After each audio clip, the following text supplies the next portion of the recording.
The man who led the CDC during the start of the pandemic spoke with 12 News today. Dr. Robert Redfield is now Senior Health Advisor at AMLLC. It's a private firm that advises school systems on how to respond to COVID-19. 12 News' Jade Balexa spoke with him earlier today. Well, tell us, what should parents be thinking as they plan for a return to school following the holiday break?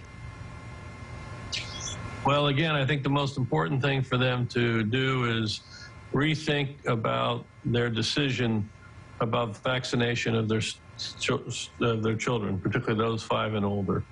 There are many parents that have chosen not to vaccinate their children. Only 30% approximately of children 5 to 11 have been vaccinated. I'd like parents to rethink that because the best defense they have for their kids is to get vaccinated. And even though they may not end up in the hospital, although if you're watching the news, you can see that pediatric hospitalizations have increased substantially over the last several days, and they will continue to increase over the next 3, 4, 5 weeks.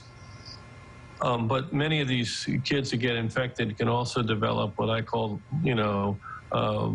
COVID fog or long COVID syndrome, because this virus doesn't just replicate in their oral pharynx, it also replicates in other organs, including the brain.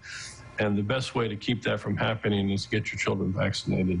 So that's the most important. Secondly, if they've been in high-risk environments and there's a high risk that the child may be infected, I do think that there's advantage to getting tested 48 hours before going back to school to make sure that you're not infected as you go back to the school environment. I'd like parents to support schools that develop programs that I've advocated, which is to do routine testing in those K through 12 twice a